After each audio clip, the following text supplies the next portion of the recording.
کل کے پہلے دن کے اپنے اسباق میں چند ایک سوالات پڑھے، ان میں پہلا سوال جو آپ احباب تک ہم نے پیش کیا، مسلمان کی تعریف۔ ایک تعریف ہوتی ہے عظمت شان، اور ایک تعریف ہوتی ہے تعارف۔ یہاں سے مراد جب ہم کہتے ہیں نا کافر کی تعریف، منافق کی تعریف، مشرک کی تعریف، تو اس سے مراد وہ شان نہیں بلکہ تعارف، ڈیفینیشن جسے بولتے ہیں آپ، یا پہچان، معرفت کہ کافر کسے کہتے ہیں، مشرک کسے کہتے ہیں، اس سے مراد وہ ہے۔ پہلا سوال آپ احباب نے پڑھا تھا کہ مسلمان کسے کہتے ہیں، اس کا جواب عرض کیا تھا کہ وہ شخص جو اللہ کو ایک مانے اور محمد صلی اللہ علیہ وآلہ وسلم کو اللہ کا بھیجا ہوا نبی مانے، اور دین کے اندر تمام ضروری باتوں کا اقرار کرے، اسے مسلمان کہتے ہیں۔ اب اس تمام کے اندر جو ہے وہ نماز بھی ہے، روزہ بھی ہے، حج بھی ہے، ختم نبوت بھی ہے، خلافت اول بلا فصل بھی ہے، مولا علی کی مشکل کشائی بھی ہے، اولیاء کرام کی ساری چیزیں اس کے اندر آتی ہیں۔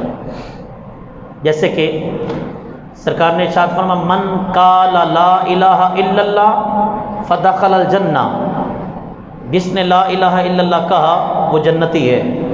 اب اس سے مراد یہ تو نہیں کہ بس لا الہ الا اللہ کہتے اور جنت میں چلا گیا، تو یہودی بھی لا الہ الا اللہ کہتے ہیں، وہ لا الہ الا اللہ موسیٰ کلیم اللہ، عیسائی بھی لا الہ الا اللہ کہتے ہیں، لیکن ساتھ میں ان کا اگلا جو جز ہے وہ الگ ہے، لا الہ الا اللہ عیسیٰ کلمۃ اللہ روح اللہ، وہ ایسے پڑھتے ہیں۔ تو سرکار کا وہ فرمان کہ من قال لا الہ الا اللہ فدخل الجنہ، کہ جس نے لا الہ الا اللہ کہا وہ جنتی ہے، اس سے مراد یہ ہے کہ جس نے لا الہ الا اللہ محمد رسول اللہ پڑھا اور اس کے تقاضے پورے کیے وہ جنتی ہے۔ تو اسی طرح ہم کہتے ہیں کہ جی الحمد پڑھ لیں، یا ابھی جیسے آپ نے دعا سے پہلے میں نے کہا الفاتحہ، الفاتحہ سے مراد یہ ہے کہ آپ ایک مرتبہ سورۃ فاتحہ پڑھیں، پہلے درود پاک پڑھیں، پھر سورۃ فاتحہ پڑھیں، پھر سورۃ اخلاص پڑھیں 3 مرتبہ، پھر درود پاک پڑھیں، اسے کہتے ہیں الفاتحہ۔ یا بعض اوقات ہم کہتے ہیں کہ قل هو اللہ احد کا دیا تو اس قل هو اللہ احد سے مراد صرف قل هو اللہ احد نہیں بلکہ اللہ الصمد بھی ہے، لم یلد ولم یولد بھی ہے، ولم یکن له کفوا احد بھی ہے۔ تو یہ تمام ضروری باتوں میں یہ ساری چیزیں آتی ہیں۔ جیسے کہ کل ایک دوست نے بڑا خوبصورت سوال کیا تھا، اپنی نبوت کی بات نہیں، اس میں آگے آ جائے گی انشاءاللہ عزیز۔ آپ ایسے کچھ شادی بتا سکتے ہیں کہ مسلمان کسے کہتے ہیں؟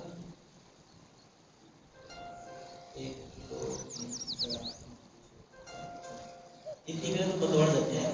ہاں جی، حافظ محمد عاصم علی قادری، بیٹھے بیٹھے بتائیں مسلمان کسے کہتے ہیں؟ مسلمان علی آپ کرے بجائیں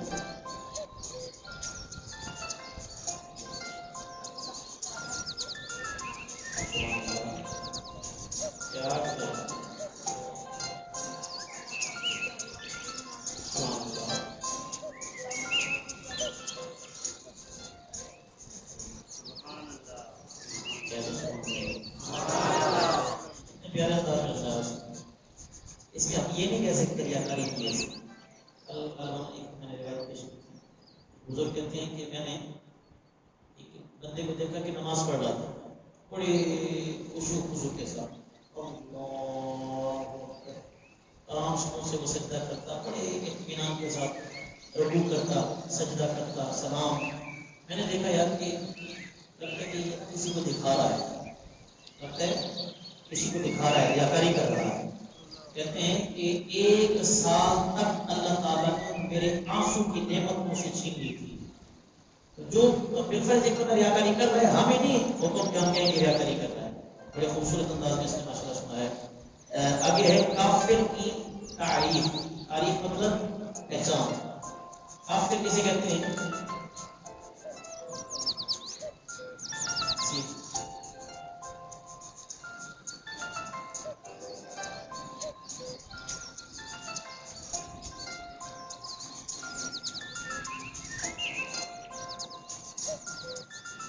میں نے جب یہ اشتہار لگا نا ہمیں ایک کورس کا ایک ساتھی ہے کہ میں ایک ایسے کوئی نہیں جرا پچھلے سال پڑھا سی اس کو پچھلے سال نہیں پڑھا سی کہاں ہے تو ہی میں نے پھر پیسہ پڑھانے کی ضرورت ہے میں نے کہا پھر بتاؤ نماز جنازہ کے کتنے فرض ہیں؟ میرے سب سوال ہو گیا پڑھیا یاد رہتا ہے میں نے کہا پڑھ لو میرا آگے سال ہو گئے تو دوبارہ رپیٹ ہو جاتی ہے آپ پھر کی ڈیفینیشن سے سنا یاد ہاں جی آپ ہی سنا کہ آپ چھوٹو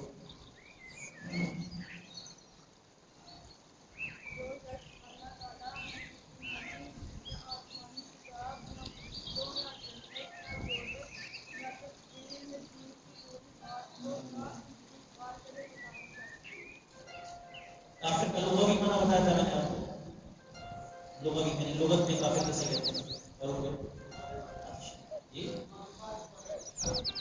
مطلق چھپانے والا آپ کے بات مطلب کہیں نا جب اصطلاحی معنی ہو اصطلاحی معنی ہے جو اللہ کا انکار کرے نبیوں کا انکار کرے نماز کا انکار کرے وہ کافر ہے لیکن لغوی معنی لغت کے اندر اس کا معنی کیا ہے وہ ہے چھپانے والا ایک شعر میں نے کل سنا تھا علامہ اقبال کا سبق کا ویسے حصہ تھی لیکن ذوق کے لیے کسی کو یاد ہے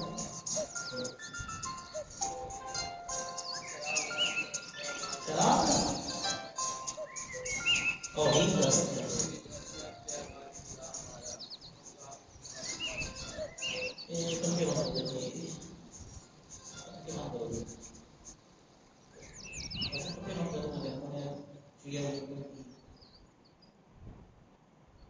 ہاں جی ہم کافروں کے کافر کافر چلو بسم اللہ الرحمن اگلا یہ ہے گمراہ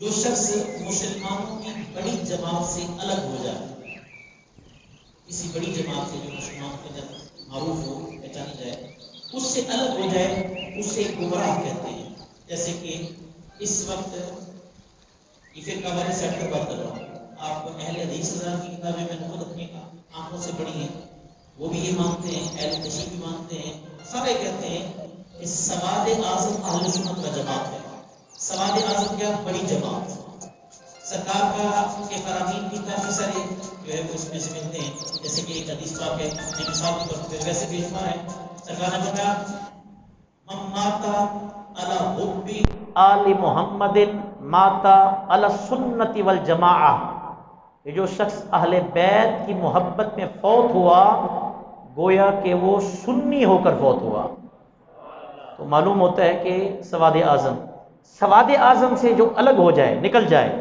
نظریات میں سے عقائد میں سے اسے گمراہ کہتے ہیں یعنی اس نے اپنی راستے کو جو اس نے گما دیا ہے یا بھٹک گیا ہے اپنے راستے سے اسے گمراہ کہتے ہیں اس کے بعد ہے مرتد یہ بڑا خطرناک ہے مرتد جو شخص پہلے کافر تھا یا مسلمان تھا اب اس نے اسلام کو چھوڑ کر کوئی دوسرا دین اپنا لیا ہے کسی دوسرے دین میں چلا گیا ہے آج کل اللہ معاف فرمائے چونکہ نفسی کا عالم ہے ہر کسی کو جو ہے وہ پیسہ مال دولت ہی نظر آتا ہے زیادہ تر لوگ قادیانی اس طرف گامزن ہوتے ہیں اس کی وجہ یہ ہے قادیانی لڑکیاں پیسہ باہر کی نیشنلٹیز اور ویزے یہ عام کر رہے ہیں دے رہے ہیں ان کو سپورٹ باہر کی یہ زیادہ تر اس طرف گامزن ہوتے ہیں اللہ معاف فرمائے یہ بہت بڑی جو ہے وہ آزمائش ہے مرتد وہ شخص جو اسلام قبول کرنے کے بعد یہ تعریفات یاد رکھنی اسلام قبول کرنے کے بعد کسی دوسرے دین کو اپنا لیتا ہے یا اسلام کو چھوڑ دیتا ہے وہ شخص کون ہوتا ہے مرتد نہیں مرتد کافر تو مطلق کرنا ہے نا وہ تو پکا کافر ہے پکا ہی اس کے بعد ہے عیسائی اور یہودی جو شخص عیسیٰ علیہ السلام کو مانے اسے عیسائی کہتے ہیں جو موسیٰ علیہ السلام کو مانے اسے یہودی کہتے ہیں اور اسی طریقے سے قرآن پاک میں نصارہ بھی کہا گیا ہے لا تتخذوا اليہود والنصارى نصارہ عیسائی کو کہا جاتا ہے تو جو شخص عیسیٰ علیہ السلام کو مانے وہ عیسائی جو موسیٰ علیہ السلام کو مانے وہ یہودی ہوتا ہے آتش پرست بت پرست اور مجوسی تقریباً ایک جیسے ہیں. آگ کی عبادت کرنے والے کو آتش پرست یا مجوسی کہتے ہیں. یہاں پر ایک مسئلہ ذہن میں بعد میں بھول نہ جاؤں. ہمارے یہاں نا یہ مشہور ایک ہوتا ہے مسئلہ، ایک ہوتا ہے ٹسلا.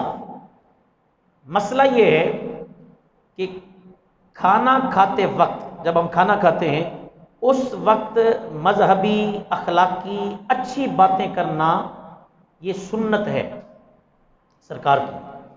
ٹسلا یہ ہے، ہمارے بزرگوں نے اپنے بچوں کی حفاظت کے لیے کہیں کہہ دیا کہ جی خاموشی کے ساتھ کھانا کھانا چاہیے. خاموشی کے ساتھ کھانا کھانا یہ مجوسیوں کا طریقہ کار ہے. جو آتش پرست ہوتے ہیں نا، جو آگ کو پوجتے ہیں، جن کا خدا آگ ہے، وہ کیا کرتے ہیں، آگ سے جو چیز بھی پکے وہ آگ کا بھی ادب کرتے ہیں، احترام کرتے ہیں، اس کے سامنے ہاتھ جوڑتے ہیں، اسے اپنا معبود سمجھتے ہیں. اور جو چیز آگ سے پکتی ہے، تیار ہوتی ہے، اس کا بھی وہ ادب کرتے ہیں. تو ہمارے ہاں کھانا کھاتے وقت خاموشی کے ساتھ کھانا جو ہے وہ ممنوع ہے. بزرگوں نے ایک حکمت عملی کے تحت بچوں کے لیے کہا تھا. کسی نے کہہ دیا کہ جی باتیں کرتے ہوئے کہیں ذہن تقسیم نہ ہو جائے، کہیں نوالا لقمہ پھنس نہ جائے، اس وجہ سے کہا ہوگا، ورنہ دین کے اندر اس کی کوئی اجازت نہیں ہے. اخلاقیات یہ ہیں. اس کی ایک مثال، صحابہ کہتے ہیں کہ سرکار کی بارگاہ میں ایک بادشاہ نے یا کسی دوسرے ملک سے، کسی شہر سے ایک پاکیزہ پرندہ، تیتر یا بٹیر یا اس طرح مہنگا گفٹ آیا. سرکار نے گھر بھیجا، اس کو پکوایا. پکوانے کے بعد دسترخوان لگ گیا. اب حضرت انس ابن مالک سرکار کے جو خادم تھے، کل میں نے بتایا تھا، آپ کہتے ہیں کہ سرکار نے دعا کی، یا اللہ وہ ایسا بندہ بھیج جو تجھ سے بھی محبت کرتا ہے، مجھ سے بھی محبت کرتا ہے، تاکہ میں اس کے ساتھ بیٹھ کر کھانا کھاؤں. یہاں پر محدثین فرماتے ہیں تاکہ میں باتیں، مذہبی باتیں، اخلاقی باتیں کر کر کے کھانا کھاؤں. اتنے میں حضرت انس کہتے ہیں کہ حضرت علی المرتضیٰ تشریف لے آئے.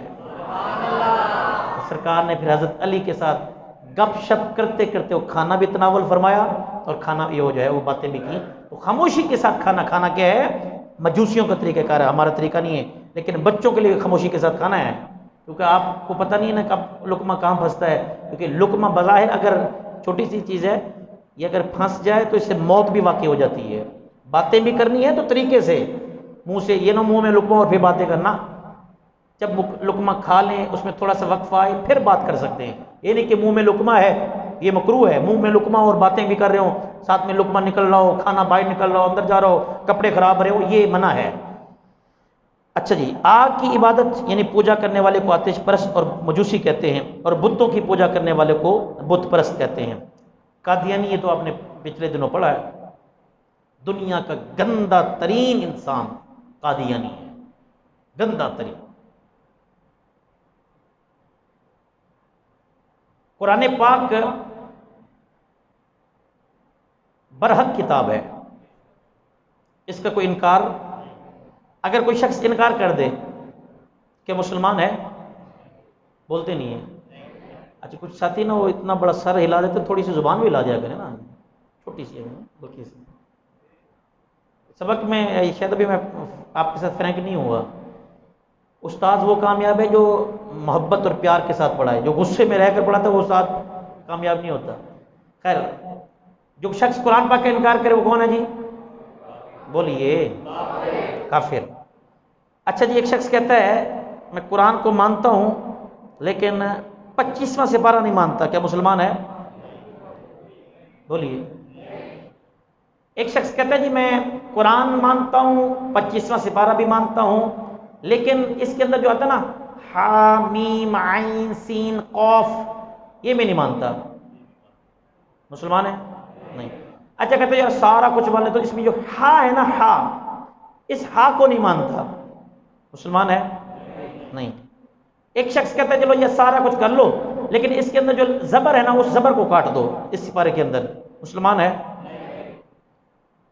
ایک شخص قرآن کا انکار کرے کافر ہے، پارے کا انکار کرے کافر ہے، آیت کا انکار کرے کافر ہے، رکوع کا انکار کرے کافر ہے، حرف کا انکار کرے کافر ہے، زبر زیر پیش مد کا انکار کرے کافر ہے. تو قادیانی کیسے مسلمان ہو سکتا ہے جس نے 110 قرآن پاک کی آیتوں کا انکار کیا ہے؟ ختم نبوت کا عقیدہ وہ عظیم عقیدہ ہے جس میں اللہ تعالیٰ نے ایک یا دو آیتیں نہیں بلکہ 110 آیات نازل فرمائی ہیں اور مہر لگا دی ہے کہ ہم نے زہرا کے بابا کے سر پر ختم نبوت کا تاج رکھ دیا ہے۔ اس لیے قادیانی انتہائی گندہ غلیظ ترین کافر ہے۔ حضرت امام اعظم ابو حنیفہ رحمۃ اللہ تعالی علیہ جو ہمارے امام ہیں، جن کی فقہ پر ہم عمل کرتے ہیں، جن کی وجہ سے ہم حنفی کہلواتے ہیں، آپ فرماتے ہیں کہ جو شخص نبوت کا دعویٰ کرتا ہے سرکار کے بعد نبوت کا دعویٰ کرتا ہے وہ تو کافر ہے ہی، لیکن جو شخص اس سے دلیل مانگتا ہے کہ تیرے پاس نبی ہونے کی دلیل کیا ہے، امام صاحب فرماتے ہیں وہ بھی دار اسلام سے خارج ہو جائے گا۔ کتنا اہم عقیدہ ہے کہ دلیل بھی نہیں مانگنی۔ کہا کیوں؟ کہا اسے کیا 110 آیات قرآنیہ پر یقین نہیں ہے کہ اسے دلیل مانگ رہا ہے؟ دلیل تو تب مانگی، وہ کہتے ہیں نا اس بستی کا راستہ کیوں پوچھے جس میں جانا ہی نہیں ہم نے، تو دلیل کیوں مانگ رہے ہیں؟ خدا نخواستہ اس نے قائل کیا آپ کا ذہن چھوٹا ہو، اس لیے فرمایا دلیل ہی نہیں مانگنی، بات ہی ختم۔ کہ وہ جھوٹا، وہ تو پکا لانتی ہے، لیکن جو شخص اس سے کہے ہاں بھی تیرے پاس دلیل کیا ہے، وہ بھی دار اسلام سے خارج ہے۔ تو قادیانی جو لوگ مرزا غلام احمد قادیانی کو نبی، اچھا یہاں پر میرا اعتراض ہے، میں نے استاذوں سے بھی گزارش کی تھی کہ غلام احمد نہیں کہنا چاہیے، نام تو تھا اس کا، لیکن اگر غلام احمد ہوتا تو یہ حرکت کرتا؟ کیوں آصف بھائی؟ اگر غلام احمد ہوتا تو یہ حرکت کرتا، نبوت کا دعویٰ کرتا، کبھی کہتا ہے میں ذلی نبی ہوں، کبھی کہتا ہے میں بروزی نبی ہوں، کبھی کہتا ہے میں نبی صلی اللہ علیہ وسلم کی فوٹو کاپی ہوں، کبھی کہتا ہے میں مجدد ہوں، کبھی کہتا ہے میں ولی ہوں، اور مرتا کہاں ہے؟ باتھ روم کے اندر۔ نبی کی شان یہ ہے کہ نبی جہاں فوت ہوتے ہیں یعنی انتقال وصال فرماتے ہیں، ان کی مزار وہاں ہی بنتی ہے۔ یہی وجہ ہے کہ حضرت اما عائشہ صدیقہ رضی اللہ تعالی عنہا کے حجرہ میں سرکار کا وصال ہوا، وہیں آپ کا مزار بنا، اور وہی آج گنبد خضرا شریف ہے۔ قادیانی کہاں مرا تھا؟ کہاں پر؟ پاکستان کے کون سے شہر میں؟ لاہور میں۔ لاہور کے کون سے علاقے میں؟ برانتھ روڈ پر۔ برانتھ روڈ پر، ماشاءاللہ یاد کیا آپ نے، برانتھ روڈ کے اندر یہ مرا تھا۔ اس کا فرشتہ تھا ٹیچی ٹیچی۔ اب تو میں وہ گیم نہیں ہے، پہلے ہم بچپن میں کھیلا کرتے تھے، وہ ٹیچی ٹیچی گیم ہوتی تھی، وہ ہینڈل کے ساتھ وہ اسکرین بھی ہوتی تھی، وہ کہتے ہیں میرے فرشتے کا نام ٹیچی ٹیچی ہے، اور وہ وہی لے آتا ہے۔ ایک فرشتے کا نام تھا عبد الحفیظ۔ یاد رکھنا ہمیشہ، آدم پاک سے لے کر سرکار تک جتنے بھی نبی آئے ہیں، ان میں کسی نبی کا نام مرکب نہیں ہوتا، مرکب یعنی دو نام، غلام احمد، غلام نبی، غلام رسول، غلام اللہ، نام مرکب نہیں ہوتا، ایک ہی نام ہوتا ہے۔ آدم، شیس، نوح، دانیال، داؤد، عیسیٰ، موسیٰ، اسحاق، ابراہیم، یعقوب، ایک نام ہوتا ہے، مرکب نہیں ہوتا۔ اس طرح ہمارے نبی کا نام کیا ہے؟ محمد، ایک نام، اور یہ ہے غلام احمد۔ نبی کا نام مرکب نہیں ہوتا۔ اس نے پہلے کہا کہ میں مجدد ہوں، پھر اس نے کہا میں ولی ہوں، پھر اس نے کہا میں فلاں ہوں، فلاں ہوں، سارے کے سارے جھوٹ بولے۔ اس کی ڈیفینیشن یہ ہے کہ لوگ مرزا غلام احمد قادیانی کو نبی یا مجدد یعنی بڑا عالم مانتے ہیں، انہیں قادیانی یا مرزائی کہا جاتا ہے۔ ایک مرزا قوم ہے، وہ نہیں، کچھ لوگ دھوکہ کھا جاتے ہیں، وہ نہیں، جو غلام کا کردار ہے مرزائی۔ یہ لوگ غلام خود کو احمدی کہلاتے ہیں، یہ بدترین کافر مرتد ہیں اور اسلام اور پاکستان کے دشمن ہیں۔ او کما قال علامہ محمد اقبال، علامہ اقبال نے کہا قادیانی اسلام کا بھی دشمن ہے اور پاکستان کا بھی دشمن ہے۔ میں نے کہا علامہ خادم حسین رضوی صاحب کی نہیں مانتے، نام مانو، علامہ اقبال کی تو مان لو، وہ تو تمہاری جماعت میں سے ہیں، لیکن ہم اسے عام انسان نہیں سمجھتے، ہم انہیں شاعر مشرق، حکیم الامت اور عاشق صادق مانا کرتے ہیں۔ مسلمان ہونے کے فوائد بڑے کمال بات ہے۔ مسلمان ہونے کا سب سے بڑا فائدہ یہ ہے کہ ابھی آپ نے نماز سے پہلے درس سنا ہے، ایک سجدہ کرتا ہے 15 سونے کے لکھی جاتی ہے۔ ایک سجدہ کرتا ہے، جنت میں اتنا بڑا درخت لگتا ہے کہ کوئی تیز رفتار گھوڑا 500 سال تک دوڑتا رہے اس درخت کو کراس نہیں کر سکتا ہے، صرف اس کی ایک اور اس کی مرنے کے اس کی جنت کے درمیان جو ہے وہ موت کا فاصلہ ہے. جو ہی اس نے مرنا ہے جنت اس کا انتظار کر رہی ہے. لیکن کون کی محمد سے وفا تو نے تو ہم تیرے لیے اتنا لے جی آج اپنی سارا کل اپنی یاد کرتے یاد کیا کہ آپ بہت کم دوستوں نے صحیح طرح جس طرح چند وقت کا یاد کیا. جن چیزوں کا ہمیں حکم دیا گیا وہ کتنی ہے؟ بولیے. جن چیزوں کا حکم دیا گیا کتنی ہے؟ Number 1، number 2، number 3، number 4، number 1 active ہو کے بیٹھا کرو نا. ہاں جی. نمبر 1 فرض، نمبر 2 واجب، نمبر 3 سنت مؤکدہ، نمبر 4 سنت غیر مؤکدہ اور نمبر 5 مستحب. فرض کی تعریف آپ نے کل پڑھی تھی. فرض ایسا عمل جسے کرنا بہت زیادہ ضروری ہو، بلا وجہ ایک مرتبہ جان بوجھ کر. 3 چیزیں بلا وجہ ایک مرتبہ جان بوجھ کر چھوڑنے پر سخت گناہ ہوتا ہے. اور دلیل قطعی سے ثابت ہونے والے فرض کا انکار کرنے والا کون ہے؟ کون ہے؟ مشکل تو نہیں ہو رہی آپ کو؟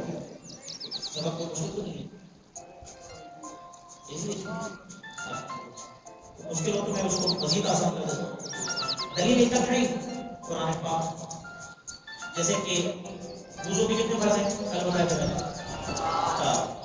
قرآن پاک میں یا ایھا الذین آمنوا اذا قمتم الى الصلاة فاغسلوا وجوہکم وایدیکم الى المرافق وامسحوا برؤوسکم وارجلکم الى الکعبین. یہ قرآن کی نص سے ثابت ہے کہ وضو کے کتنے فرض ہیں؟ 4. کیا فاغسلوا وجوہکم وایدیکم الى المرافق وامسحوا برؤوسکم وارجلکم الى الکعبین. یعنی کہ 4 فرض قرآن سے ثابت ہیں. ان میں سے کسی ایک کا بھی انکار کرے گا جنت سے فارغ، اسلام سے فارغ. کوئی فرض کی تعریف سنا دے.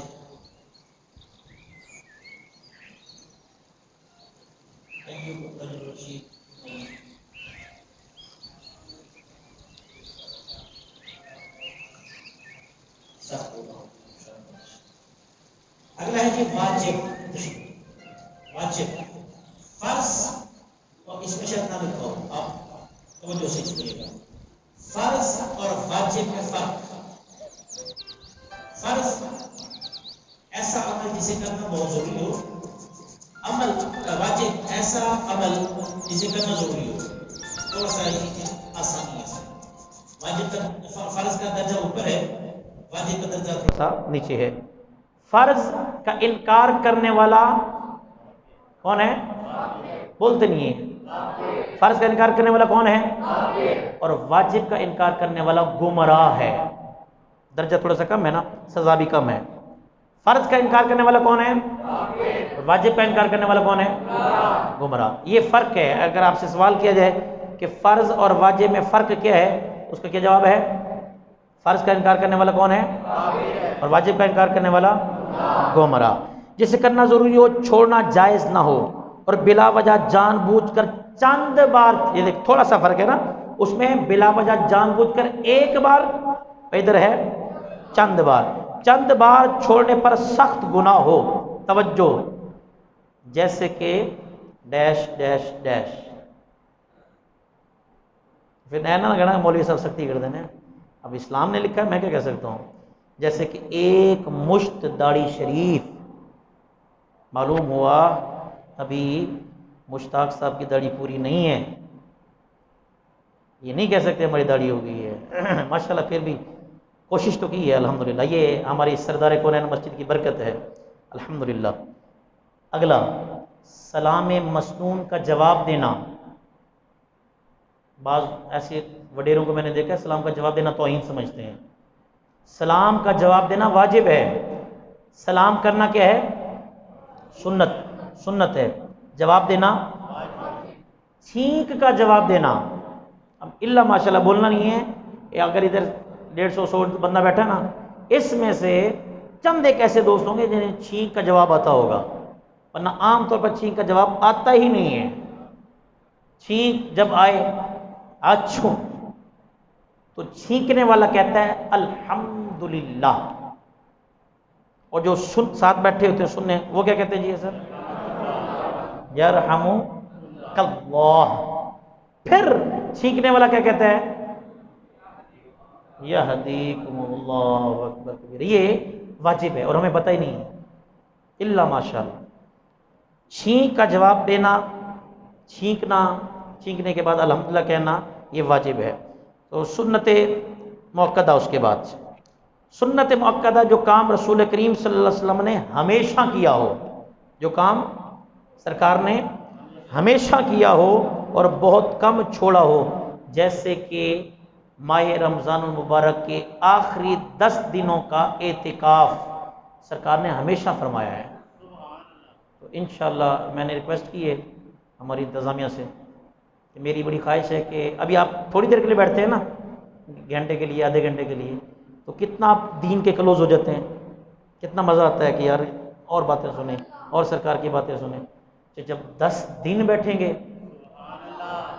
شہری بھی ہم آپ کو پیش کریں، اگر ابھی فائنل نہیں ہے، اگر افطاری بھی ہم پیش کریں، اگر کرم ہو جائے، میری خواہش ہے، میرا ذاتی ذہن ہے، بار بار اچھا بھی نہیں لگتا بھائی کہنے، میرا دل ہے کہ یہاں پر دین کا بڑا کام ہو، بس مجھے تنخواہ نہ بھی دیں کوئی بات نہیں، اے نہ کل دینی نہ بھی دیں، یہ کام میرا دل ہے کہ یہاں پر اتنا دین کا کام ہو، کلاسیں ہوں، قرآن پاک، حدیث پاک، فقہ مسائل، اور جناب دین لوگ سمجھیں سیکھیں آگے۔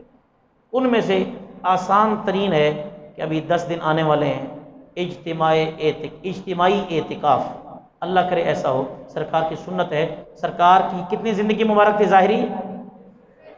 ظاہری، یہ لفظ لازمی کہنا ہے، ورنہ آج بھی اعلیٰ حضرت کیا کہتے ہیں؟ تو زندہ ہے واللہ، تو زندہ ہے واللہ، میرے چشم عالم سے چھپ جانے والے۔ آقا زندہ ہے آج بھی، لیکن ظاہری 63 برس سرکار کی عمر مبارک۔ سرکار نے جب اعلان رسالت فرمایا، اس سے پہلے بھی سرکار اعتکاف فرماتے، اس کے بعد تو پھر پکا بیٹھتے نا، 40 سال کے بعد سرکار نے اعتکاف ہمیشہ فرمایا ہے، اور یہ سنت مؤکدہ، اور بعض علماء نے لکھا سنت مؤکدہ علی الکفایہ ہے، ہر علاقے کی مسجد میں ایک بندے کا بیٹھنا لازمی ہے۔ اگر کوئی بھی نہ بیٹھا مسجد میں اعتکاف تو سارے کے سارے گناہ گار ہوں گے، اور اگر کوئی ایک شخص بھی بیٹھ گیا تو سب کی طرف سے جو ہے وہ ادا ہو جائے گا۔ یہ سنت مؤکدہ کی ڈیفینیشن اور تعریف ہے۔ اسے چھوڑنا اچھی بات نہیں، اور چھوڑنے کی عادت بنا لینے پر سخت گناہ ہوتا ہے۔ سنت کی بڑے فوائد ہیں، بڑے فوائد ہیں۔ اللہ تبارک و تعالی ہمیں عمل کرنے کی توفیق عطا فرمائے۔